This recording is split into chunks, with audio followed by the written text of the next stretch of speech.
আসসালামু আলাইকুম, কিতা করে সবাই আছেন নি বালা? আমি আলহামদুলিল্লাহ আল্লাহর অশেষ মেহেরবানিতে অনেক অনেক ভালো আছি। তো আজকে হইলো আমার প্রথম ব্লগ, যার কারণে আমি আপনার লগে শেয়ার করব কিলা আমার কোয়েল পাখি খামার আমি পরিচালনা করি। তো প্রথম সকালকে উঠিও আমি কিন্তু যাই গিয়ে আমার খামারও গিয়ে আমার প্রথম কাজ হইলো দরজা খোলা। তো দরজা খুললেও আমি কিন্তু আমার কোয়েল পাখিরে হরানোর চেষ্টা করি, কারণ তারা রাত কিন্তু খায় না।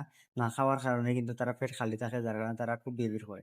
তো একটা বাচ্চারে কিন্তু বাড়া গেছে কি, তো আমি আমার আম্মার হাতানে বাচ্চাটারে ভিতরে আনিয়া দরজাটা লাগাইলাম। তো দরজা লাগানোর পরে আমি দেখলাম যে আমার বাচ্চা একটা অসুস্থ। তো বাচ্চাটারে হাতে নিয়ে দেখলাম যে কিলা হইছে। তো বাচ্চাটারে সাইডে আমি নিয়ে রাখলাম। তো নিয়ে রাখার পরে আমার সর্বপ্রথম কাজ হইলো আমার ট্রে গুলা সাফ করা। তো আমি ট্রে গুলা সাফ করলাম।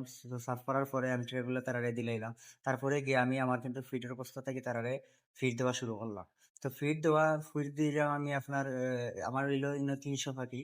তার কারণে আমি একটু বেসাইয়া দেই ফিট। তো আমার এই ফিটে কিন্তু আমার প্রতিদিন কিন্তু 7 কেজি ফিট লাগে যায় আলহামদুলিল্লাহ। আর আমি কিন্তু এর থেকে বেনিফিটও ভালো হইলাম আলহামদুলিল্লাহ। তো আমার বাচ্চার বয়স হইলো গিয়ে আপনার 45 দিন। আমি কিন্তু ডিম পাওয়া শুরু করছি আলহামদুলিল্লাহ। এখন থেকে হইলো আমি ডিম পাই প্রতিদিন। তো এখন হইলো আমার খাবার দেওয়া শেষ। তো এখন আমরা পানির পাত্রগুলো পরিষ্কার করবো। তো পানির পাত্রগুলো পরিষ্কার করতে করতে আমি আপনার একটা জিনিস কই, যারা হইলো সিলেটের ভিতরে থাকুন, তারা যদি আপনার কোয়েল পাখি লাগে তাইলে কিন্তু আমার লগে যোগাযোগ করতে পারবা। আর আমার পেজটারে ফলো করে রাখো। তো আমরা কোয়েল পাখির কিন্তু পানি টানি আনা শেষ। তো আনিয়ে এখন আমরা কোয়েল পাখিরে দিলাইমু। তো আপনারা দেখবা যে কোয়েল পাখি খাইবো। তো এখন আমার একটা বাতি চাইছে, বাতি যাই হয় জানে চাচা আমি তোমার কোয়েল পাখি দেখতাম। তো আমি তারা আমার কোয়েল পাখি গুলা দেখাইলাম, দেখানি পরে ওই দেখো আমার কোয়েল পাখি কিন্তু পানি খায়।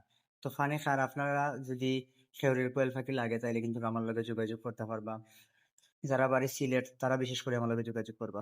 আসসালামু আলাইকুম।